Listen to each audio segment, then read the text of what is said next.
ಸ್ನೇಹಿತರೆ, ಕೆ.ಎಸ್. ಗುರುಜಿಗೆ ಸ್ವಾಗತ. ಈ ಒಂದು ಸರಣಿಯಲ್ಲಿ ನಾವು ವಾರದ ಕೆಲವೊಂದು ಕರೆಂಟ್ ಅಫೇರ್ಸ್ಗಳನ್ನ ತಗೊಂಡು MCQ ಮೂಲಕ ಸಾಲ್ವ್ ಮಾಡ್ತಾ ಒಂದ್ ಕಡೆ ಕರೆಂಟ್ ಅಫೇರ್ಸ್ನ ಕಲಿತಾ ಇನ್ನೊಂದ್ ಕಡೆ MCQ ಸಾಲ್ವಿಂಗ್ ಟೆಕ್ನಿಕ್ನು ಕಲಿತಾ ಹೋಗೋಣ. ಯಾಕೆ ಇಂಪಾರ್ಟೆಂಟ್ ಆಗುತ್ತೆ ಕರೆಂಟ್ ಅಫೇರ್ಸ್ ಅಂತಂದ್ರೆ, ನೀವು 402 ಮತ್ತೆ 545 ಎರಡು ನೋಟಿಫಿಕೇಶನ್ ಕ್ವಶನ್ ಪೇಪರ್ಗಳಲ್ಲಿ ನೋಡಿದ್ರೆ ಒಂದು ಅರ್ಥ ಮಾಡ್ಕೋಬಹುದು. 545 ನಲ್ಲಿ ನಿಯರ್ಲಿ 50 ಕ್ವಶನ್ಸ್, 402 ನಲ್ಲಿ ನಿಯರ್ಲಿ 20 ಕ್ವಶನ್ಸ್. ಸೊ ಹಾಗಾಗಿ current affairs important role play ಮಾಡುತ್ತೆ. ಬನ್ನಿ ಶುರು ಮಾಡೋಣ. ಮೊದಲನೇ ಕ್ವಶನ್ ಬಂದು ಸ್ಪೋರ್ಟ್ಸ್ ಸೆಕ್ಷನ್ ಸಂಬಂಧಪಟ್ಟಿರುವಂತದ್ದು. Consider the following statements regarding Divya Deshmukh. She became the first Indian women to win 5 women's world cup, defeating Koneru Humpy in the final held in Batumi, Georgia. ಕನ್ನಡದಲ್ಲಿ ನೋಡೋದಾದ್ರೆ, ಯಾರು ದಿವ್ಯಾ ದೇಶ್ಮುಖ್ ಅವರು ಜಾರ್ಜಿಯಾ ಬಟೂಮಿನಲ್ಲಿ ನಡೆದ ಅಂತಿಮ ಪಂದ್ಯದಲ್ಲಿ ಕೊನೇರು ಹಂಪಿಯವರನ್ನು ಸೋಲಿಸಿ 5 ಡೇ ಮಹಿಳಾ ವಿಶ್ವಕಪ್ ಅನ್ನು ಗೆದ್ದ ಮೊದಲ ಭಾರತೀಯ ಮಹಿಳೆಯಾಗಿದ್ದಾರೆ. ಓಕೆ, ಸೆಕೆಂಡ್ ಸ್ಟೇಟ್ಮೆಂಟ್ ಬಂದು, ಅವರು ಚದುರಂಗದಲ್ಲಿ ಗ್ರ್ಯಾಂಡ್ ಮಾಸ್ಟರ್ ಬಿರುದನ್ನು ಪಡೆದ ಮೊದಲ ಭಾರತೀಯ ಮಹಿಳೆಯಾಗಿದ್ದಾರೆ. ಎರಡೂ ಫಸ್ಟ್ ಅಂತಿದೆ. ಇಲ್ಲಿ ಏನಂತಂದ್ರೆ ಸೆಕೆಂಡ್ ಸ್ಟೇಟ್ಮೆಂಟ್ ರಾಂಗ್ ಆಗುತ್ತೆ. ಗ್ರ್ಯಾಂಡ್ ಮಾಸ್ಟರ್ ಆಲ್ರೆಡಿ ನಮ್ಮಲ್ಲಿ 3 ಜನ ಇದ್ದಾರೆ. ಸೊ ಹಾಗಾಗಿ ಇದಕ್ಕೆ ಉತ್ತರ ಬಂದು ಒನ್ಲಿ ಆಗುತ್ತೆ. ಇಲ್ಲಿ ನಾವು ನೋಡ್ಬೋದು.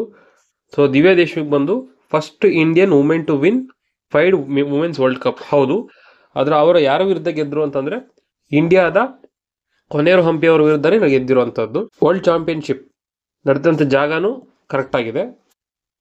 ಬಟ್ ಎರಡನೇ ಸ್ಟೇಟ್ಮೆಂಟ್ ಏನು ಹೇಳಿತ್ತು ಅಂತಂದ್ರೆ, ಇವರೇ ಮೊದಲನೇ ಬಾರಿಗೆ ಗ್ರ್ಯಾಂಡ್ ಮಾಸ್ಟರ್ ಅಂತ ಹೇಳಿ. ಇಲ್ಲ, ಅದಕ್ಕಿಂತ ಮುಂಚೆ ವುಮೆನ್ ಗ್ರ್ಯಾಂಡ್ ಮಾಸ್ಟರ್ ಆಗಿ ಕೊನೇರು ಹಂಪಿ ಅವರಿದ್ರು, ದ್ರೋವನಹಳ್ಳಿ ಹರಿಕಾ ಅವರಿದ್ರು, ಮತ್ತೆ ಆರ್ ವೈಶಾಲಿ ಅವರಿದ್ರು. ಹೀಗಾಗಿ ಇವರು 4ನೇವರಾಗಿರ್ತಾರೆ. ಮುಂದಿನ ಪ್ರಶ್ನೆ, ಇತ್ತೀಚೆಗೆ ಸುದ್ದಿಯಲ್ಲಿದ್ದ ಆಪರೇಷನ್ ಮಹಾದೇವ್ ಯಾವ ವಿಷಯಕ್ಕೆ ಸಂಬಂಧಿಸಿದೆ?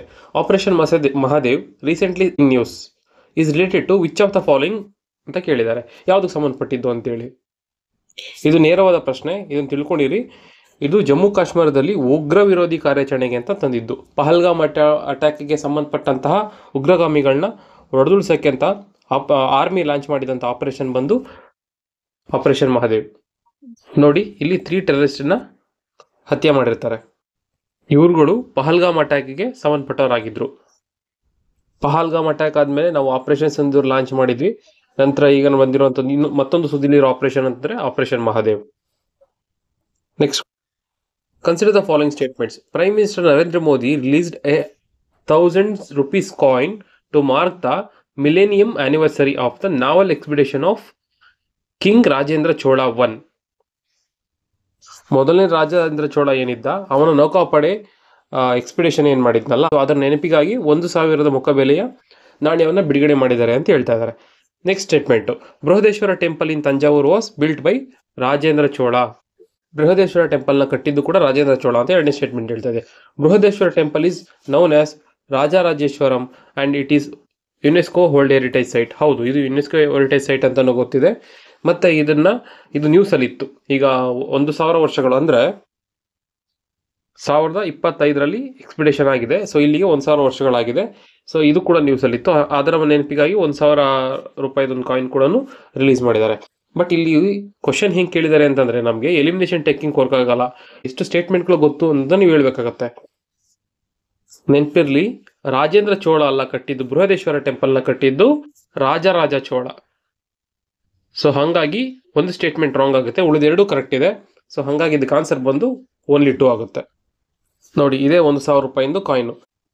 1025ನೇ ಇಸ್ವಿನಲ್ಲಿ ಇಂಡಿಯಾದಿಂದ ಪೂರ್ವ ಭಾಗ ಅಂತಂದ್ರೆ ನಾವೇನು ಆಸಿಯಾನ್ ಕಂಟ್ರೀಸ್ ಅಂತ ಕರಿತೀವಲ್ಲ, ಹಾಗೆ ಅಂತ ಜಾಗ ಅಂದ್ರೆ ಇಂಡೋನೇಷಿಯಾ ಮತ್ತೆ ಮಲೇಷಿಯಾ ಜಾಗಗಳಲ್ಲಿ ಏನಾಗಿತ್ತು ಅಂತಂದ್ರೆ, ರಾಜೇಂದ್ರ ಚೋಳನು ನಾವಲ್ ಎಕ್ಸ್ಪಿಡೇಷನ್ ಮಾಡಿ ಇಲ್ಲಿದ್ದಂಥ ಕೆಲವೊಂದು ಜಾಗಗಳನ್ನ ವಶಪಡಿಸ್ಕೊಂಡಿದ್ದ. ಫಾರ್ ಎಕ್ಸಾಂಪಲ್ ಕದ್ರಂ ಅಂತ ಅಂದ್ರೆ ಶ್ರೀ ವಿಜಯ ಆಳ್ತಿದ್ದಂಥ ಜಾಗಗಳಿವು, ಶ್ರೀ ವಿಜಯ ಆಳ್ತಿದ್ದಂಥ ಜಾಗಗಳು. ಸೊ ಇದು ಕಳೆದು 1000 ವರ್ಷಗಳಾಗಿದೆ. ಸೊ ಅದರ ನೆನಪಿಗೋಸ್ಕರ ಈ ಕಾಯಿನ್ನ ರಿಲೀಸ್ ಮಾಡಿದ್ದಾರೆ. ಆ ಕದ್ರಂ ಜಾಗ ಗೆದ್ದಿದ್ದಕ್ಕೆ ರಾಜೇಂದ್ರ ಚೋಳನಿಗೆ ಕದ್ರಂ ಕೊಂಡ ಅನ್ನೋ ಕೂಡ ಒಂದು ಬಿರುದಿತ್ತು, ಅದು ನೆನ್ಪಿಟ್ಕೊಳ್ಳಿ. ಮುಂದಿನ ಪ್ರಶ್ನೆ, consider the following statements. World hepatitis day is observed on 29th July every year. Second statement ಬಂದು 2025ರ ಥೀಮ್ ಬಂದು ಹೆಪಟೈಟಿಸ್ ಲೆಟ್ಸ್ ಬ್ರೇಕ್ ಡೌನ್ ಅಂತ ಇದೆ. ಸೊ ಈಗ ಪ್ರಶ್ನೆ ಇರುವಂಥದ್ದು 2 ಫ್ಯಾಕ್ಚುಯಲ್ ಕ್ವಶನ್ಸು, ಡೇಟು ಕರೆಕ್ಟ್ ಆಗಿರಬೇಕು, ಥೀಮು ಕರೆಕ್ಟ್ ಆಗಿರಬೇಕು. July 29 ನೆನ್ಪಿಟ್ಕೊಳ್ಳೋದು ತುಂಬ ಇಂಪಾರ್ಟೆಂಟ್. ಯಾಕಂತಂದರೆ ಅದು ಹೆಪಟೈಟಿಸ್ ಡೇ ಅಲ್ಲ, ಬದಲಾಗಿ ಟೈಗರ್ ಡೇ ಇರುತ್ತೆ. ವರ್ಲ್ಡ್ ಟೈಗರ್ ಡೇ ಇದೆ. ಹಾಗಾಗಿ ಮೊದಲನೇ ಸ್ಟೇಟ್ಮೆಂಟ್ ರಾಂಗ್ ಆಗುತ್ತೆ, ಎರಡನೇ ಸ್ಟೇಟ್ಮೆಂಟ್ ಕರೆಕ್ಟ್ ಇದೆ. ಇದಕ್ಕೆ ಆನ್ಸರ್ ಬಂದು ಓನ್ಲಿ 2. ಹಾಗಿದ್ರೆ ವರ್ಲ್ಡ್ ಹೆಪಟೈಟಿಸ್ ಡೇ ಯಾವಾಗ ಸೆಲೆಬ್ರೇಟ್ ಮಾಡ್ತಾರೆ ಅಂತಂದ್ರೆ ಜುಲೈ 28, ಒಂದು ದಿನ ಹಿಂದೆ. ಹೆಪಟೈಟಿಸ್ ಬಂದು ನಮ್ಗೆ ಗೊತ್ತಿರೋ ಹಾಗೆ ವೈರಲ್ ಡಿಸೀಸ್ ಆಗಿರುತ್ತೆ that will attack on liver ಮೇಲೆ ಅಟ್ಯಾಕ್ ಆಗುವಂಥದ್ದು. ಥೀಮ್ ಕೂಡ ಕರೆಕ್ಟ್ ಆಗಿದೆ, ಲೆಟ್ಸ್ ಬ್ರೇಕ್ ಇಟ್ ಡೌನ್ ಅಂತ ನೋಟ್ ಮಾಡಿ ಇಟ್ಕೊಳ್ಳಿ. Days and themes are important. ಮುಂದಿನ ಪ್ರಶ್ನೆಗೆ ಹೋಗೋದಾದ್ರೆ, arrange the following tiger reserves in decreasing order of their density. ಅಂದ್ರೆ ಹುಲಿಗಳು ಯಾವ ಸಾಂದ್ರತೆಯಲ್ಲಿ ಇದೆ ಈ ಪ್ರದೇಶಗಳಲ್ಲಿ, ಅದರ ಮೇಲೆ ಇಳಿಮುಖವಾಗಿ ಜೋಡಿಸ್ತಾ ಹೋಗ್ಬೇಕು, ಅಂದ್ರೆ ಹೆಚ್ಚಿಂದ ಕಡಿಮೆಗೆ. ಏನೇನಿದೆ? Bandipur Karnataka, Corbett national park Uttarakhand, Kaziranga national park Assam. Order ಅಂತ ತಗೊಂಡ್ರೆ ಇದು ಆರ್ಡ್ರಲ್ಲೇ ಇದೆ. ಬಂಡೀಪುರ್ ಕರೆಕ್ಟ್ ಇದೆ, Corbett national park second, Kaziranga third ಇದೆ. ಇದು ನ್ಯೂಸಲ್ಲಿ, ಯಾಕಂತಂದ್ರೆ ವರ್ಲ್ಡ್ ಟೈಗರ್ ಡೇ ನಾವು ಹೇಳಿದ್ವಲ್ಲ ಜುಲೈ 29. ಸೊ ಆ ದಿನ ನ್ಯೂಸ್ ಪೇಪರಲ್ಲಿ ಬಂದಿದ್ದಂಥ ವಿಚಾರ ಇದೆ. ಸೊ ಹಾಗಾಗಿ ಆನ್ಸರ್ 1 to 3 ಆಗುತ್ತೆ. ಇಲ್ಲಿ ನೋಡ್ಬೋದು ಕಾಜಿರಂಗ ನ್ಯಾಷನಲ್ ಪಾರ್ಕ್ ಬಂದು ಥರ್ಡ್ ಇದೆ, ಫಾಲೋಡ್ ಬೈ ಕರ್ನಾಟಕದ ಬಂಡೀಪುರ ಹಾಗೂ ಉತ್ತರಾಖಂಡದ ಕಾರ್ಬೆಟ್ ನ್ಯಾಷನಲ್ ಪಾರ್ಕ್. ಸೊ ಇದು ಜುಲೈ 29 ನ್ಯೂಸಲ್ಲಿ ಇತ್ತು. Okay, July 29 world tiger day ಅಂತ ಯಾಕೆ ಆಚರಣೆ ಮಾಡ್ತಾರೆ ಅಂತಂದ್ರೆ, ಒಂದ್ಸಲ ಅದು ನಮ್ಗೆ ರಿಲೈಸ್ ಆಗುತ್ತೆ ಟೈಗರ್ ಪಾಪ್ಯುಲೇಷನ್ ತುಂಬಾ ಡ್ರಾಸ್ಟಿಕಲಿ ಕಡಿಮೆ ಆಗ್ತಾ ಇದೆ ಅಂತ. ಸೊ ಅವಾಗ ಏನ್ ಮಾಡ್ತಾರೆ ಅಂತಂದ್ರೆ ಟೈಗರ್ ರೇಂಜಸ್ ಕಂಟ್ರೀಸ್ ಅಂತ ಬರ್ತವೆ, ಸುಮಾರು 13 ಕಂಟ್ರಿಗಳು. ಈ 13 ಕಂಟ್ರಿಗಳು ಸೆಂಟ್ ಪೀಟರ್ಬರ್ಗ್, ರಷ್ಯಾದ ಸೆಂಟ್ ಪೀಟರ್ಬರ್ಗ್ ಅನ್ನೋ ಜಾಗದಲ್ಲಿ ಒಂದು ಮೀಟಿಂಗ್ ಮಾಡಿ, ಓಕೆ ಈ ಪಾಪ್ಯುಲೇಷನ್ಗಳನ್ನ ನಾವು ಜಾಸ್ತಿ ಮಾಡಬೇಕು ಅಂತೇಳಿ T+2 ಅಂತೇಳಿ ಅಗ್ರಿಮೆಂಟ್ಗೆ ಬರ್ತಾರೆ. ಇದು ನಡೆದಿದ್ದು 2010ರಲ್ಲಿ. ಅಂದರೆ ಬೈ 2022 ಒಳಗಡೆ ಏನೀಗ ಪಾಪ್ಯುಲೇಷನ್ ಇದೆ ಅದು ಡಬಲ್ ಆಗಬೇಕು ಅಂತೇಳಿ ಡಿಕ್ಲೇರ್ ಮಾಡಿ ಸೈನ್ ಮಾಡ್ತಾರೆ. ಸೊ ಈ ಈವೆಂಟ್ ನಡೆದಂಥ ಡೇ ಬಂದು ಜುಲೈ 29. ಸೊ ಹಾಗಾಗಿ ಇದನ್ನ ಒಂದು ನೆನಪಿನ ಅರ್ಥ ಜುಲೈ 29ನ ವರ್ಲ್ಡ್ ಟೈಗರ್ ಡೇ ಅಂತ ಸೆಲೆಬ್ರೇಟ್ ಮಾಡ್ತಾರೆ. ಇನ್ನೊಂದು ನೆನ್ಪಿಟ್ಕೋಬೇಕು, ಲಾರ್ಜೆಸ್ಟ್ ಕೋರ್ ಹ್ಯಾಬಿಟೆಡ್ ಏರಿಯಾ ಅಂತ ಬಂದಾಗ ಟೈಗರ್ ಪಾಪ್ಯುಲೇಷನ್ದು ಶ್ರೀಶೈಲಂದು Nagarjuna Srisaila tiger reserve. Highest population ಅಂತ ಬಂದಾಗ ಮಧ್ಯಪ್ರದೇಶ್, ಕರ್ನಾಟಕ ಬಂದು ಸೆಕೆಂಡಲ್ಲಿದೆ. ಇಂಪಾರ್ಟೆಂಟ್ ಆಗುತ್ತೆ. ನೆಕ್ಸ್ಟ್ ಕ್ವೆಶನ್ ಬಂದು ನಿಸಾರ್ ಬಗ್ಗೆ, ಒಂದು ಇಂಪಾರ್ಟೆಂಟ್ ಸ್ಪೇಸ್ ಮಿಷನ್ ಬಗ್ಗೆ ಇದೆ. ಇದು ಸ್ಟೇಟ್ಮೆಂಟ್ ನೋಡಿದ್ರೆ, Nisar is a joint collaboration between European union and ISRO. ಇದು ಯಾರ ಜಂಟಿ ಯೋಜನೆ ಆಗಿದೆ ಅಂತಂದ್ರೆ ಯುರೋಪಿಯನ್ ಯೂನಿಯನ್ ಮತ್ತು ಇಸ್ರೋ ಅಂತ ಹೇಳ್ತಾ ಇದೆ, ಫಸ್ಟ್ ಸ್ಟೇಟ್ಮೆಂಟ್. ಸೆಕೆಂಡ್ ಸ್ಟೇಟ್ಮೆಂಟ್ ಬಂದು it will be launched from Satish Dhawan space centre. Okay, the mission objective is provide detailed earth observation for studying changes in ecosystem, ice mass, vegetation, biomass, sea level ಮತ್ತೆ natural hazards. ಇದನ್ನ ಏನಕ್ಕೆ launch ಮಾಡ್ತಾ ಇದ್ದಾರೆ ಅಂತಂದ್ರೆ earth observation satellite ಅಂತ ಕರಿತೀವಿ. So ಭೂಮಿಯ ಮೇಲಿನ ಪರಿಸರ ವ್ಯವಸ್ಥೆಗಳನ್ನ ಮತ್ತೆ ಧ್ರುವ ಪ್ರದೇಶಗಳನ್ನ, ಒಂದು ಸಸ್ಯ ಸಂಪತ್ತನ್ನ, ಸಮುದ್ರ ಮಟ್ಟವನ್ನ, ಪ್ರಕೃತಿ ವಿಕೋಪಗಳ ಬಗ್ಗೆ ಅಧ್ಯಯನ ಮಾಡೋದಕ್ಕೆ ಈ ವಿಚಾರವಾಗಿ ಲಾಂಚ್ ಮಾಡ್ತೀವಿ. ಇದು ವೆರಿ ನಾರ್ಮಲ್ ಆಗಿದೆ. ಇಲ್ಲಿ ನೋಡಿ, ಬ್ರೇಕ್ ಡೌನ್ ನೋಡಿದ್ರೆ ನಮ್ಗೆ ಗೊತ್ತಾಗುತ್ತೆ. ನಿಸಾರ್ ಅಂದ್ರೆ NASA, ISRO, synthetic aperture radar ಅಂತ ಹೇಳಿ. ಸೊ ಹಾಗಾಗಿ ಇದು ಯುರೋಪಿಯನ್ ಯೂನಿಯನ್ ಅಲ್ಲ, ಬದಲಿಗೆ ನಾಸಾ ಅದು. ಸೊ ಹಾಗಾಗಿ ಮೊದಲು ಒಂದು ಸ್ಟೇಟ್ಮೆಂಟ್ ರಾಂಗ್ ಅಂತ ಗೊತ್ತಾದ್ರೂ ನಿಮಗೆ ನೀಟಾಗಿ ಆನ್ಸರ್ ಸಿಕ್ಕೋಗುತ್ತೆ. ಸೊ ನಿಸಾರ್ ಬಂದು ನಾಸಾ ಮತ್ತು ಇಸ್ರೋ ಜಂಟಿಯಾಗಿ ನಡೆಸ್ತಾ ಇರೋವಂಥದ್ದು. ಇಲ್ಲಿ ಯಾವ ವೆಹಿಕಲ್ ಮೂಲಕ ಲಾಂಚ್ ಮಾಡ್ತಾರೆ ಅಂತ ಕೇಳ್ತಾರೆ. GSLV F-16 ಎಲ್ಲಿಂದ? ಸತೀಶ್ ಧವನ್ ಸ್ಪೇಸ್ ಸೆಂಟರ್ನಿಂದ. ಆಮೇಲೆ ಇದು ಸನ್ ಸಿಂಕ್ರೋನಸ್ ಪೋಲಾರ್ ಆರ್ಬಿಟ್ಗೆ ಲಾಂಚ್ ಮಾಡ್ತಾರೆ. ಇದು 2 ಬ್ಯಾಂಡಲ್ಲಿ ವರ್ಕ್ ಆಗುತ್ತೆ. ಫಸ್ಟ್ ಟೈಮ್ 2 ಬ್ಯಾಂಡಲ್ಲಿ ವರ್ಕ್ ಆಗುವಂಥ ಒಂದು ಅರ್ತ್ ಅಬ್ಸರ್ವೇಷನ್ ಸ್ಯಾಟಲೈಟ್ನ ನಾವು ಲಾಂಚ್ ಮಾಡ್ತಿರೋದು. ಬ್ಯಾಂಡ್ಗಳು ಬಂದು S&L ನೆನ್ಪಿಟ್ಕೊಳ್ಳಿ. ಈ ವಾರ ಒಂದು ಇಂಪಾರ್ಟೆಂಟ್ ಪಾಲಿಸಿನ ಲಾಂಚ್ ಮಾಡಿದ್ದಾರೆ, ಅದ್ರ ಮೇಲೆ ಇದೆ question. Which of the following are objective of the national cooperative policy 2025 ಕೇಳ್ತಾರೆ. ವೆರಿ ವೆರಿ ಇಂಪಾರ್ಟೆಂಟ್ ಆಗುತ್ತೆ ಇದು. To make cooperative institution inclusive manage them professionally. ಅಂದರೆ ಸಹಕಾರ ಸಂಸ್ಥೆಗಳನ್ನ ಸಂಘಟಿಸಿಕೊಂಡು ಒಗ್ಗೊಳಿಸಿ ವೃತ್ತಿಪರವಾಗಿ ಕೆಲಸ ಮಾಡೋ ರೀತಿ ತಯಾರು ಮಾಡುವಂಥದ್ದು. To prepare cooperatives for the future and create large scale employment ಒಂದು ಆಪ್ಷನ್ ಇದೆ. Opportunities for rural India. ಹೌದು, ಕೋಆಪರೇಟಿವ್ಸ್ ಅಂದರೆ ರೂರಲ್ ಇಂಡಿಯಾಗೆ ಫೋಕಸ್ ಮಾಡೇ ಮಾಡ್ತಾರೆ. ಇದೆಲ್ಲ ಪಾಸಿಟಿವ್ ವರ್ಡ್ ಇದ್ದಂಗೆ, ಇದನ್ನು ನೀವು ನೆಗ್ಲೆಕ್ಟ್ ಮಾಡೋಂಗಿಲ್ಲ. To triple the cooperative sector's contribution to GDP by 2034, bring 50 crore active members into the fold to connect youth with jobs. So ಇವೆರಡು ನಾರ್ಮಲ್ ಆಗೇ ಇದೆ. ಒಂದು ಪಾಲಿಸಿನ ನಿಮ್ಗೆ ಏನಾದರೂ ಹೇಳ್ತಾರೆ ಅಂತಂದರೆ, ಪಾಲಿಸಿ ಬಗ್ಗೆ ಕೇಳ್ತಾರೆ ಅಂತಂದರೆ ಅದನ್ನು ಬ್ರಾಡಾಗಿ ತಗೊಳ್ಳಿ. ಕ್ವಶನ್ಸ್ ಇನ್ನೊಂದು ರೀತಿನೂ ಫ್ರೇಮ್ ಆಗುತ್ತೆ. ಮೇಯ್ನ್ ಆಬ್ಜೆಕ್ಟಿವ್ ಅಥವಾ ಮೇಯ್ನ್ ಏಮ್ ಅಂತ ಬರುತ್ತೆ. ಸೊ ಅವಾಗ ಒಂದು ಸ್ವಲ್ಪ ನೀವು ಸ್ಪೆಸಿಫಿಕಲಿ ನೋಡಬೇಕಾಗತ್ತೆ. ಇಲ್ಲ ಅಂತಂದರೆ ಯಾವುದಾದ್ರು ಒಂದು ಪಾಲಿಸಿ ಅಥವಾ ಸ್ಕೀಮ್ ಆದರೆ ಸ್ವಲ್ಪ ಬ್ರಾಡರ್ ತಗೋಬೇಕಾಗತ್ತೆ. ಹೌದು, ಇನ್ಕ್ಲೂಸಿವ್ ಮಾಡಬೇಕು ಅಂತ ತಾನೇ ಕೋಆಪರೇಟಿವ್ಸ್ ಅಂದಿರೋದು, ಇದು ಕರೆಕ್ಟ್ ಇದೆ. ಸೊ ಇದು ಜಾಬ್ ಕ್ರಿಯೇಟ್ ಮಾಡುವಂಥದ್ದು, ಇದು ಕರೆಕ್ಟ್ ಇದೆ. ಸೊ ನಾವು ಇಲ್ಲಿ ಯೋಚನೆ ಮಾಡಬೇಕಾಗಿರುವಂಥದ್ದು 2034 ಜಿ ಡಿ ಪಿ 3% ಜಾಸ್ತಿ ಮಾಡ್ತಾರ ಇರುವಂಥ ಜಿ ಡಿ ಪಿನ ಯಾವುದು ಕೋಆಪರೇಟಿವ್ ಸೆಕ್ಟರಿಂದ ಬರುವಂಥದ್ದನ್ನೇ ಇದನ್ನು ತಿಳ್ಕೊಂಡ್ರೆ ನಮ್ಗೆ ಸಾಕಾಗುತ್ತೆ. ಸೊ ಎರಡಂತೂ ಕರೆಕ್ಟ್ ಆಗೋಲ್ಲ, that should be all of the above. ಇಲ್ಲಿ ನೋಡಿದ್ರೆ ಗೊತ್ತಾಗುತ್ತೆ. ನ್ಯೂ ಕೋಆಪರೇಟಿವ್ ಪಾಲಿಸಿ 2025 ಲಾಂಚ್ ಮಾಡಿದ್ದಾರೆ. ಸಹಕಾರಿ ಸಮೃದ್ಧಿ ಅನ್ನೋ ಒಂದು ವಿಷನ್ ಮೇಲೆ ಇದು ನಿಂತಿದೆ. ಏನಕ್ಕೆ ಅಂತಂದರೆ ಇನ್ಕ್ಲೂಸಿವಿಟಿನ ಬಿಲ್ಡ್ ಮಾಡೋವಂಥದ್ದು, ಮತ್ತು ಆ ಕೋಆಪರೇಟಿವ್ ಸೊಸೈಟಿಗಳನ್ನ ಫ್ಯೂಚರ್ಗೆ ರೆಡಿ ಮಾಡೋವಂಥದ್ದು, ಅದನ್ನು ನಂಬಿರೋರ ಜೀವನ ಉದ್ಧಾರ ಮಾಡುವಂಥದ್ದು, ಎಂಪ್ಲಾಯ್ಮೆಂಟ್ನ ಕ್ರಿಯೇಟ್ ಮಾಡುವಂಥದ್ದು. ಆಲ್ರೆಡಿ ಕ್ವಶನಲ್ಲಿ ಕೊಟ್ಟಿರೋ ರೀತಿಯಲ್ಲೇ ಕೋಆಪರೇಟಿವ್ ಸೆಕ್ಟರಿಂದ ಏನೀಗ ಜಿ ಡಿ ಪಿ ಬರ್ತಾ ಇದೆಯಲ್ಲ ಅದನ್ನು 3 ಪಟ್ಟು ಜಾಸ್ತಿ ಮಾಡುವಂಥದ್ದು. ಎಷ್ಟರೊಳಗಡೆ? 2034 ಸೊ ಮತ್ತೆ ಒಂದು 50 ಕೋಟಿ ಅಷ್ಟು ಜನರನ್ನ ಮೈನ್ ಸ್ಟ್ರೀಮಿಗೆ ತರುವಂಥದ್ದು. ಇದು ಇದರ ಉದ್ದೇಶ ಆಗಿದೆ, ತುಂಬ ಇಂಪಾರ್ಟೆಂಟ್ ಆಗುತ್ತೆ. ನೆಕ್ಸ್ಟ್ ಕ್ವಶನ್ ಬಂದು ಗಣಿತ ಗಣಕ ಕಾರ್ಯಕ್ರಮವನ್ನು ಇತ್ತೀಚೆಗೆ 2025-26ನೇ ಶೈಕ್ಷಣಿಕ ವರ್ಷಕ್ಕಾಗಿ ಕರ್ನಾಟಕ ಎಲ್ಲ ಸರ್ಕಾರಿ ಶಾಲೆಗಳಿಗೆ ವಿಸ್ತರಿಸಿದೆ. ಇದರ ಉದ್ದೇಶ ಏನು ಅಂತ ಕೇಳ್ತಾ ಇದ್ದಾರೆ. ಹೆಸರಲ್ಲಿದೆ ಗಣಿತ ಗಣಕ. ಆಪ್ಷನ್ಸ್ ನೋಡಿದ್ರೆ ವಿದ್ಯಾರ್ಥಿಗಳಿಗೆ ಉನ್ನತ ಮಟ್ಟದ ಗಣಿತ ಕೌಶಲ್ಯಗಳನ್ನು ಕಲಿಸುವುದು. ಉನ್ನತ ಮಟ್ಟದ ಗಣಿತ ಕೌಶಲ್ಯಗಳು ಶಾಲಾ ಮಕ್ಕಳಲ್ಲಿ ಗಣಿತ ಕಲಿಕೆಯ ಆಸಕ್ತಿಯನ್ನು ದೂರ ಶಿಕ್ಷಣ ಅಥವಾ ದೂರವಾಣಿ ಕರೆಗಳ ಮೂಲಕ ಹೆಚ್ಚಿಸುವಂಥದ್ದು. ಆಮೇಲೆ ಉಚಿತ ಗಣಿತ ಪಠ್ಯ ಪುಸ್ತಕಗಳನ್ನು ಒದಗಿಸುವಂಥದ್ದು. ಶಾಲೆಗಳಲ್ಲಿ ಕಂಪ್ಯೂಟರ್ ಶಿಕ್ಷಣವನ್ನು ಉತ್ತೇಜಿಸುವಂಥದ್ದು. ಸೊ ಇದಕ್ಕೆ ಆಪ್ಷನ್ ಬಂದು ಬಿ ಇದೆ. ಪಠ್ಯ ಪುಸ್ತಕಗಳು ಗೌರ್ಮೆಂಟ್ ಸ್ಕೂಲಲ್ಲಿ ಫ್ರೀಯಾಗಿ ಕೊಡ್ತಾರೆ. ಆಮೇಲೆ ಉನ್ನತ ಮಟ್ಟದ ಗಣಿತ ಕೌಶಲ್ಯ ಏನಿಗೆ ಬೇಕು? ಬೇಸಿಕ್ಸ್ ತಿಳ್ಕೊಂಡ್ರೆ ಸಾಕಾಗಿದೆ.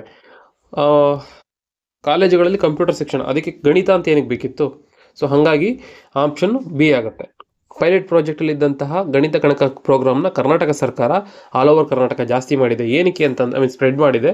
ಏನಕ್ಕೆ ಅಂತಂದರೆ ಬೇಸಿಕ್ ಮ್ಯಾಥಮೆಟಿಕ್ಸ್ ಕಾನ್ಸೆಪ್ಟ್ ಯಾರು ವೀಕ್ ಇರ್ತಾರಲ್ಲ ಸ್ಟೂಡೆಂಟ್ಸ್ಗಳು, ಅವರಿಗೆ ಟ್ಯೂಷನ್ ಟೈಮಲ್ಲಿ ಅಂದರೆ even after the class school hours ಆದಮೇಲೂ ಕೂಡ ಫೋನ್ ಮಾಡಿ ಅಥವಾ ಟ್ಯೂಟರಿಂಗ್ ಮಾಡಿ ಅವ್ರಗಳಿಗೆ ಸ್ವಲ್ಪ ಅದನ್ನು ಮನನ ಮಾಡಿಸುವಂಥದ್ದು, ಎಕ್ಸ್ಟ್ರಾ ಹೋಮ್ವರ್ಕ್ ಕೊಡುವಂಥದ್ದು ಮಾಡಿಸಿ ಆ ಒಂದು ಏನು ಬ್ಯಾಲೆನ್ಸ್ ಮಾಡೋವಂಥದ್ದು. ಸೊ ಇದಕ್ಕೋಸ್ಕರ ತಂದಿರೋಂಥ ಸ್ಕೀಮ್ ಇದು ಗಣಿತ ಗಣಕ ಸ್ಕೀಮ್ಸ್. ನೆಕ್ಸ್ಟ್ ಕ್ವಶನ್ ಬಂದು who was popularly known as ರೈನಾ ದ ಪಿಮೆಂಟಾ. ರೈನಾ ದ ಪಿಮೆಂಟಾ ಅಂತಂದ್ರೆ ಮೆಣಸಿನ ರಾಣಿ ಅಂತ ಯಾರನ್ನ ಕರಿತಿದ್ರು ಅಂತ ಕೇಳ್ತಾರೆ. ಇದಕ್ಕೆ ಆನ್ಸರ್ ಬಂದು ಗೇರು ಸೊಪ್ಪದ ರಾಣಿ ಚೆನ್ನಭೈರಾದೇವಿ. ಇತ್ತೀಚೆಗೆ ಪ್ರೆಸಿಡೆಂಟ್ ದ್ರೌಪದಿ ಮುರ್ಮು ಅವರು ರಾಣಿ ಚೆನ್ನಭೈರಾದೇವಿ ಅವರದು ಪೋಸ್ಟೇಜ್ ಸ್ಟಾಂಪ್ನ ರಿಲೀಸ್ ಮಾಡಿದ್ರು. ಸೊ ಆ ಟೈಮಲ್ಲಿ ಇದು ನ್ಯೂಸಲ್ಲಿ ಇತ್ತು. ಆ ಹಿನ್ನೆಲೆಯಲ್ಲಿ ಸ್ವಲ್ಪ ಇದನ್ನ ಸ್ಟ್ಯಾಟಿಕ್ಸ್ ತಿಳ್ಕೊಳ್ಳೋದು ಇಂಪಾರ್ಟೆಂಟ್ ಆಗುತ್ತೆ. ಸೊ ಈ ಒಂದು ಟೈಟಲ್ ನಾವೇನೋ ಹಿಂದೆ ಓದೋದ್ವಲ್ಲ, ರೈನಾ ದ ಪಿಮೆಂಟಾ ಅಥವಾ ಕ್ವೀನ್ ಆಫ್ ಪೆಪ್ಪರ್ ಅನ್ನೋವಂಥ ಟೈಟಲ್ ಕೊಟ್ಟಿದ್ದು ಯಾರು ಅಂತಂದು ತಿಳ್ಕೊಳ್ಳೋದು ಇಂಪಾರ್ಟೆಂಟ್ ಆಗುತ್ತೆ. ಪೋರ್ಚುಗೀಸ್ ಜೊತೆ ಇವ್ರದ್ದು ವ್ಯಾಪಾರಗಳು ಚೆನ್ನಾಗಿ ನಡೀತಿದ್ವು. ಕೋಸ್ಟಲ್ ಕರ್ನಾಟಕ, ಉತ್ತರ ಕನ್ನಡ, ದಕ್ಷಿಣ ಕನ್ನಡ, ಸೊ ಇದನ್ನೆಲ್ಲ ಈ ಭಾಗನೆಲ್ಲ ಆಳ್ತಿದ್ದಂತಹ ರಾಣಿ ಚೆನ್ನಭೈರಾದೇವಿ. ಮುಂದಿನ ಕ್ವಶನ್ ಬಂದು what is the main aim of H N. Nagamohan Das commission. H N. Nagamohan Das ಅವರು ಲೀಡ್ ಮಾಡಿದಂಥ ಆಯೋಗದ ಮುಖ್ಯ ಉದ್ದೇಶ ಏನು ಅಂತ ಕೇಳಿದ್ದಾರೆ. ಇದು ಸಿಂಪಲ್ ಕ್ವಶನ್. ಸೊ ಆನ್ಸರ್ ಬಂದು to recommend the quota for internal reservation among scheduled caste based on survey. ಇದು ಏನಕ್ಕೆ ನ್ಯೂಸಲ್ಲಿ ಇತ್ತು ಅಂತಂದರೆ ಈ ಒಂದು ವಾರದಲ್ಲೇ ಅದನ್ನು ಫೈನಲೈಸ್ ಮಾಡ್ತೀವಿ ಅಥವಾ ರೆಕಮೆಂಡೇಶನ್ನ ಕನ್ಕ್ಲೂಡ್ ಮಾಡ್ತೀವಿ ಅಂತೇಳಿ ನ್ಯೂಸಲ್ಲಿ ಬಂದಿತ್ತು. 2022ರಲ್ಲಿ ಇದೇ ನಾಗಮೋಹನ್ ದಾಸ್ ಅವರ ಒಂದು ನೇತೃತ್ವದಲ್ಲಿ ಬಂದಂಥ ಡೇಟಾ ಆಧಾರ ಮೇಲೇ 50% ಇದ್ದಿದ್ದ ರಿಸರ್ವೇಷನ್ನ 56%ಗೆ ತಂದಿದ್ರು. SC/ST 2 CSC. ಸೊ ಈಗ ಮತ್ತೆ ಇದೇ ನಾಗಮೋಹನ್ ದಾಸ್ ಕಮಿಷನ್ನು SC ಒಳಗಡೆ ಇಂಟರ್ನಲ್ ರಿಸರ್ವೇಷನ್ ತರಬೇಕು ಅಂತೇಳಿ ಫಾರ್ಮ್ ಮಾಡಿದ್ದಾರೆ. Supreme court Punjab versus Davinder Pal Singh case ಅನ್ನೋ ಒಂದು ಕೇಸಲ್ಲಿ ಇಂಟರ್ನಲ್ ರಿಸರ್ವೇಷನ್ ತರುವಂಥದ್ದು ಒಳ್ಳೆಯದು, ಇಂಟರ್ನಲ್ ಡಿಸ್ಪ್ಯಾರಿಟಿ ಏನಿದೆ ಅದನ್ನು ಕಡಿಮೆ ಮಾಡ್ಬೋದು ಅಂತೇಳಿ ಹೇಳಿತ್ತು. ಸೊ ಆ ನಿಟ್ಟಲ್ಲಿ ಈಗ ಮತ್ತೆ ಕರ್ನಾಟಕದಲ್ಲಿ ಇಂಟರ್ನಲ್ ರಿಸರ್ವೇಷನ್ ತರಬೇಕು ಅಂತೇಳಿ ಒಂದು ಕಮಿಟಿನ ಫಾರ್ಮ್ ಮಾಡಿ ಅದಕ್ಕೆ H.S. ನಾಗಮೋಹನ್ ದಾಸ್ ಅವ್ರನ್ನ ಹೆಡ್ ಮಾಡಿದ್ದಾರೆ. ಮುಂದಿನ ಪ್ರಶ್ನೆ ಹೋಗೋದಾದ್ರೆ consider the following statements regarding first ever grassland bird census. ಈ ಗ್ರಾಸ್ಲ್ಯಾಂಡ್ ಬೋರ್ಡ್ ಸೆನ್ಸಸ್ ಬಗ್ಗೆ ಪ್ರಧಾನಮಂತ್ರಿ ಮೋದಿ ಅವರು ತಮ್ಮ ಮನ್ ಕಿ ಬಾತ್ ನಲ್ಲಿ ಮೆನ್ಷನ್ ಮಾಡಿದ್ರು. ಸೊ ಹಾಗಾಗಿ ನ್ಯೂಸ್ ಅಲ್ಲಿದೆ. The census was conducted in Kaziranga national park. ಕನ್ನಡದಲ್ಲಿ ಓದೋದಾದ್ರೆ ಈ ಹುಲ್ಲುಗಾವಲುಗಳ ಹಕ್ಕಿಗಳ ಏನು ಜನಗಣತಿ ನಡೀತಾ ಇದೆಯಲ್ಲ, ಇದು ಅಸ್ಸಾಂ ರಾಜ್ಯದ ಕಾಜಿರಂಗ ರಾಷ್ಟ್ರೀಯ ಉದ್ಯಾನವನ ಮತ್ತೆ ಹುಲಿ ಸಂರಕ್ಷಿತ ಪ್ರದೇಶಗಳಲ್ಲಿ ನಡೆಯಲಾಯಿತು ಅಂತ ಫಸ್ಟ್ ಸ್ಟೇಟ್ಮೆಂಟ್ ಹೇಳ್ತಾ ಇದೆ. ಸೆಕೆಂಡ್ ಸ್ಟೇಟ್ಮೆಂಟ್ ಬಂದು Kaziranga national park is a UNESCO world heritage site, is among the protected areas with highest diversity of grassland birds. ಅಂದ್ರೆ ಈ ಒಂದು ಪ್ರದೇಶದಲ್ಲಿ ದೇಶದಲ್ಲೇ ಅತಿ ಹೆಚ್ಚು ವೈವಿಧ್ಯಮಯ ಹುಲ್ಲುಗಾವಲು ಹಕ್ಕಿಗಳ ಸಂರಕ್ಷಿತ ಪ್ರದೇಶ ಆಗಿದೆಯಂತೆ ಕಾಜಿರಂಗ. ಎರಡನೇ ಸ್ಟೇಟ್ಮೆಂಟ್ ಹೇಳ್ತಿರುವಂತದ್ದು ಯಾವ್ದು ಇದ್ರಲ್ಲಿ ಕರೆಕ್ಟ್ ಅಂತ ಕೇಳ್ತಿದ್ರೆ, ಇದಕ್ಕೆ ಆನ್ಸರ್ ಬಂದು 2 ಸರಿಯಾಗಿದೆ. Both statements are correct. ಇದು ಡೆಕ್ಕನ್ ಹೆರಾಲ್ಡ್, PIB ಎಲ್ಲಾ ಕಡೆ ಬಂದಿರುವಂತ news. So Assam Kaziranga national park ಅಥವಾ ಟೈಗರ್ ರಿಸರ್ವ್ ಏನಿದೆ, ಇದನ್ನ ಐಡೆಂಟಿಫೈ ಮಾಡಿದ್ದು ಇಲ್ಲಿ first ever grassland bird census ನಡೆದಿರುವಂತದ್ದು. ಮೊದಲನೇ ಸ್ಟೇಟ್ಮೆಂಟ್ ಕರೆಕ್ಟ್ ಇದೆ. ಎರಡನೇ ಸ್ಟೇಟ್ಮೆಂಟ್ ಏನ್ ಹೇಳಿದ್ರೆ highest diversity of grassland bird ಸಿಗುವಂತದ್ದು ಇದೇ ಕಾಜಿರಂಗ ನ್ಯಾಷನಲ್ ಪಾರ್ಕ್ ಅಲ್ಲಿ. ಅಲ್ಲದೆ ಇದು ಯುನೆಸ್ಕೋ ವರ್ಲ್ಡ್ ಹೆರಿಟೇಜ್ ಸೈಟ್. ಇನ್ನೊಂದು ಫ್ಯಾಕ್ಟ್ಸ್ ನೆನ್ಪಿಟ್ಕೋಬೇಕು ಅಂತಂದ್ರೆ ಇದು ಬ್ರಹ್ಮಪುತ್ರ ತಟದಲ್ಲಿದೆ. ಮತ್ತೆ ಇಂಡಿಯನ್ ರೈನೋ ಹೈಯೆಸ್ಟ್ ಪಾಪ್ಯುಲೇಷನ್ ಇರುವಂತಹ ಜಾಗನೇ ಈ ಒಂದು Kaziranga national park. Next question ಬಂದು ಒಂದು ಮಿಸೈಲ್ ಬಗ್ಗೆ ಇದೆ, ಡಿಫೆನ್ಸ್ ಸಂಬಂಧಪಟ್ಟಂಗೆ ಇಂಪಾರ್ಟೆಂಟ್ ಆಗುತ್ತೆ ಇದು. ಪ್ರಳಯ ಮಿಸೈಲ್ ಅಂತ ಹೇಳಿದ್ರೆ ಇದ್ರ ಬಗ್ಗೆ ಹೇಳಿದ್ರೆ, it is solid fuel surface to surface missile that can carry different warheads. First statement ಹೇಳ್ತಾ ಇದೆ ಪ್ರಳಯ ಒಂದು ಘನ ಇಂಧನ ಚಾಲಿತ ಭೂಮಿಯಿಂದ ಭೂಮಿಗೆ ಹಾರುವಂತ ಕ್ಷಿಪಣಿಯಾಗಿದ್ದು ವಿಭಿನ್ನ ಪ್ರಕಾರದ ಸ್ಫೋಟಗಳನ್ನು ಹೊತ್ತೊಯ್ಯುವ ಸಾಮರ್ಥ್ಯ ಇದೆ. Okay. Earth to earth. It was developed by DRDO labs. Okay. It has been successfully flight tested from APJ Abdul Kalam island of Odisha coast ಅಲ್ಲಿ ಇದನ್ನ ಟೆಸ್ಟ್ ಮಾಡಿದ್ದಾರೆ ಅಂತ ಹೇಳ್ತಾ ಇದೆ. 3ನೇ ಸ್ಟೇಟ್ಮೆಂಟ್. ಇದರಲ್ಲಿ 3 ಉತ್ತರಗಳು ಸರಿಯಾಗಿವೆ. ಇದೇ ಪ್ರಳಯ ಮಿಸೈಲ್. ಇದನ್ನ APJ ಕಲಾಂ ವೀಲರ್ ಐಲ್ಯಾಂಡ್ ಅನ್ನ ಕರಿತೀವಿ ಒಡಿಸಾ ಕೋಸ್ಟ್ ಅಲ್ಲಿ. ಇಲ್ಲಿ ಟೆಸ್ಟ್ ಮಾಡಿದ್ದಾರೆ. ಇದೇನಂತಂದ್ರೆ ಸರ್ಫೇಸ್ ಟು ಸರ್ಫೇಸ್ ಮಿಸೈಲ್ ಆಗಿದೆ. ಇದನ್ನ ಡೆವಲಪ್ ಮಾಡಿರುವಂತದ್ದು DRDO ಮತ್ತೆ DRDO ಸಂಬಂಧಪಟ್ಟಂತ ಲ್ಯಾಬ್ಗಳೇ. ಸಾಲಿಡ್ ಪ್ರೊಪೆಲೆಂಟ್ ಡ್ರಿವನ್ ಆಗಿದೆ ಮತ್ತೆ ಬೇರೆ ಬೇರೆ ರೀತಿಯ ವಾರ್ ಹೆಡ್ಗಳು ಸ್ಫೋಟಗಳನ್ನ ಕ್ಯಾರಿ ಮಾಡುತ್ತೆ. ಈ ಪ್ರಶ್ನೆ ಬಂದು ಸ್ವಾಮಿನಾಥನ್ ಅವ್ರ ಬಗ್ಗೆ. Consider the following statements about Swaminathan. ಅವರನ್ನು ಭಾರತದ ಹಸಿರು ಕ್ರಾಂತಿಯ ಶಿಲ್ಪಿ ಎಂದು ಕರೀತಾರೆ, ಅಥವಾ ಫಾದರ್ ಆಫ್ ಗ್ರೀನ್ ರೆವಲ್ಯೂಷನ್ ಅಂತ ಹೇಳ್ತೀವಿ, ಅಥವಾ ಆರ್ಕಿಟೆಕ್ಟ್ ಆಫ್ ಗ್ರೀನ್ ರೆವಲ್ಯೂಷನ್ ಅಂತ ಕರಿತೀವಿ. ಓಕೆ. ಸೆಕೆಂಡ್ ಸ್ಟೇಟ್ಮೆಂಟ್ ಬಂದು his research in increasing wheat and rice productivity helped India achieve food self sufficiency. ನಾವು ಗ್ರೀನ್ ರೆವಲ್ಯೂಷನ್ ಅಲ್ಲಿ ಜಾಸ್ತಿ ಪ್ರೊಡ್ಯೂಸ್ ಮಾಡಿದ್ದೆ ಅಕ್ಕಿ ಮತ್ತೆ ವೀಟು. ಇದು ಕರೆಕ್ಟ್ ಆಗಿದೆ. ಥರ್ಡ್ ಸ್ಟೇಟ್ಮೆಂಟ್ ಬಂದು he was awarded Padma Shri by government of India. Facts ಬಂದಾಗ ಸ್ವಲ್ಪ ಯೋಚನೆ ಮಾಡ್ಬೇಕಾಗತ್ತೆ. ಆಕ್ಚುಲಿ 2024ರಲ್ಲಿ ಅವರು ಕೊಟ್ಟಿದ್ದು ಭಾರತ ರತ್ನ. ಪದ್ಮಶ್ರೀ ಇಂಥ ಸೈಂಟಿಸ್ಟ್ ಗಳಿಗೆ ಮೊದಲೇ ಕೊಟ್ಟಿರ್ತಾರೆ. ಸೊ ಹಂಗಾಗಿ ಇದರಲ್ಲಿ ಥರ್ಡ್ ಸ್ಟೇಟ್ಮೆಂಟ್ ರಾಂಗ್ ಆಗುತ್ತೆ. ಆನ್ಸರ್ ಬಂದು B 1 and 2. ಇದೇನು ಸುದ್ದಿನಲ್ಲಿದೆ ಅಂತಂದ್ರೆ ಆಗಸ್ಟ್ 7 ಮಹಾರಾಷ್ಟ್ರ ಸರ್ಕಾರ ಸಸ್ಟೈನಬಲ್ ಅಗ್ರಿಕಲ್ಚರ್ ಡೇ ಅಂತೇಳಿ ಸೆಲೆಬ್ರೇಟ್ ಮಾಡ್ತಿದೆ. ಏನಕ್ಕೆ ಅಂತಂದ್ರೆ ಆಗಸ್ಟ್ 7 MS ಸ್ವಾಮಿನಾಥನ್ ಅವರ ಹುಟ್ಟಿದ ದಿನ ಆಗಿದೆ. ಸೊ ಹಂಗಾಗಿ ಇದು PIB ಮತ್ತೆ ನ್ಯೂಸ್ ಇಂಡಿಯನ್ ಅಲ್ಲಿ ಬಂದಂತ ನ್ಯೂಸ್ ಆಗಿದೆ. ಸೊ ಅವರು ಬಂದು architect of India's green revolution ಅಂತ ಕರಿತೀವಿ. ಅವರು ವೀಟ್ ಮತ್ತೆ ರೈಸ್ ಅಲ್ಲಿ ರಿಸರ್ಚ್ ಮಾಡಿದ್ದಾರೆ. ಅವರಿಗೆ 2024ರಲ್ಲಿ ಭಾರತ ರತ್ನ ಕೂಡ ಸಿಕ್ಕಿದೆ. ಇನ್ನೊಂದು ಸ್ವಲ್ಪ ನೋಡ್ಕೊಳ್ಳೋದು ಇಂಪಾರ್ಟೆಂಟ್ ಆಗುತ್ತೆ, ಸ್ಟಾಟಿಕಲ್ ನೋಡ್ಕೊಳ್ಳಿ. ಈ ಪ್ರಶ್ನೆ ಬಂದು ಅಂತಾರಾಷ್ಟ್ರೀಯ ಹಣಕಾಸು ನಿಧಿ ಅಥವಾ IMF ಅಂತ ಏನ್ ಕರಿತೀವಲ್ಲ ಅದು, according to IMF projections what will be the India's rank in world economy by 2025. 2025ರಲ್ಲಿ ಆರ್ಥಿಕತೆಯಲ್ಲಿ ವಿಶ್ವ ರ್ಯಾಂಕ್ ಎಷ್ಟಿರುತ್ತೆ, ವಿಶ್ವದಲ್ಲಿ ಭಾರತದ ರ್ಯಾಂಕ್ ಎಷ್ಟಿರುತ್ತೆ ಅಂತ ಕೇಳ್ತಾ ಇದ್ದಾರೆ. ಇದಕ್ಕೆ ಆನ್ಸರ್ ಬಂದು 4. IMF ತನ್ನ ಒಂದು ರಿಪೋರ್ಟ್ ಅಲ್ಲಿ, ಯಾವುದ report very very important, world economic outlook ಅಂತ ಹೇಳಿ, ವರ್ಲ್ಡ್ ಎಕನಾಮಿಕ್ ಔಟ್ಲುಕ್ ಅನ್ನೋ ಒಂದು ರಿಪೋರ್ಟ್ ಅಲ್ಲಿ ಇದನ್ನ ಮೆನ್ಷನ್ ಮಾಡಿ ಹೇಳಿದೆ. 2026ಕ್ಕೆ ಫಿನಾನ್ಷಿಯಲ್ 2026ಕ್ಕೆ ಭಾರತದ GDP ಗ್ರೋತ್ 6.4% ಅಷ್ಟು ಆಗುತ್ತಂತೆ. ಜೊತೆಗೆ 2025ರಲ್ಲಿ ಭಾರತವು 4ನೇ ಅತಿ ದೊಡ್ಡ ಆರ್ಥಿಕ ದೇಶವಾಗಲಿದೆ ಅಂತ ಈ ಒಂದು ರಿಪೋರ್ಟ್ ಮೆನ್ಷನ್ ಮಾಡಿದೆ. ರಿಪೋರ್ಟು ರ್ಯಾಂಕ್ ಆರ್ಗನೈಸೇಷನ್ ಇಂಪಾರ್ಟೆಂಟ್ ಆಗುತ್ತೆ.